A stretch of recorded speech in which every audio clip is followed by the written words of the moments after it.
Kalau saya bertanya kepada teman-teman, kira-kira permainan apa yang sedang viral atau tren saat ini? Kalau jawaban kita sama, yaitu permainan lato-lato, maka bisa dikatakan kita mempunyai satu frekuensi.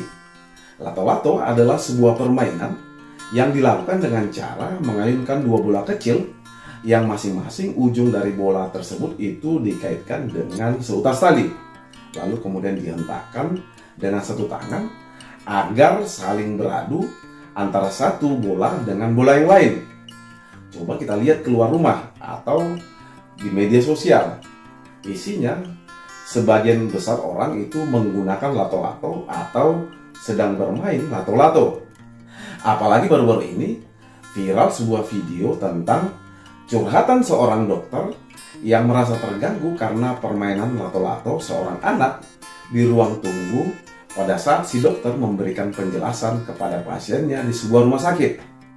Buat teman-teman, khususnya yang senang bermain lato-lato, apakah teman-teman mengetahui atau menyadari kalau bermain lato-lato atau menggunakan lato-lato ini juga bisa melanggar hukum dan ada sanksi yang dapat diberikan kepada para pemain lato-lato tersebut?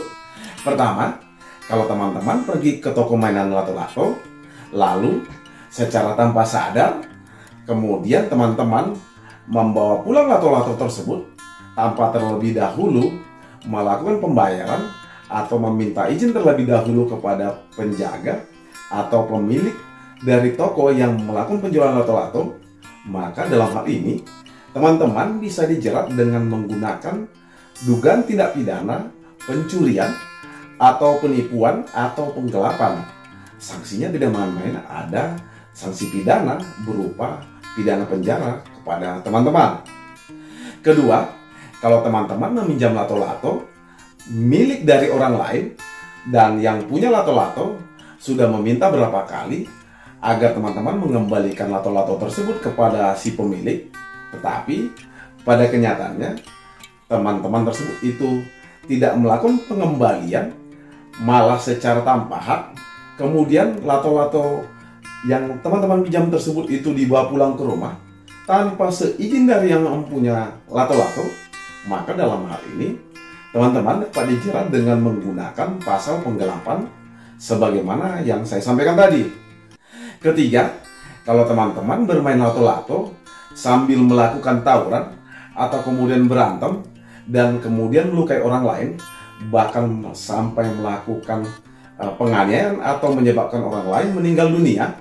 Atau yang keempat, buat teman-teman yang masih sekolah atau mengenyam pendidikan di perguruan tinggi atau berkuliah, dan kemudian pada saat teman-teman bermain lato-lato terus kena teman sekolah atau teman sekampus, atau buat teman-teman yang sedang bekerja di sebuah perusahaan, lalu akibat teman-teman bermain lato-lato tersebut kemudian teman-teman sekantor itu sampai luka berdarah atau bahkan mengenai bos atau pimpinan di mana teman-teman bekerja, maka dalam hal ini teman-teman tidak hanya dapat dijerat dengan menggunakan pasal penganiayaan atau kelalaian yang menyebabkan orang lain luka-luka, bahkan mungkin meninggal dunia.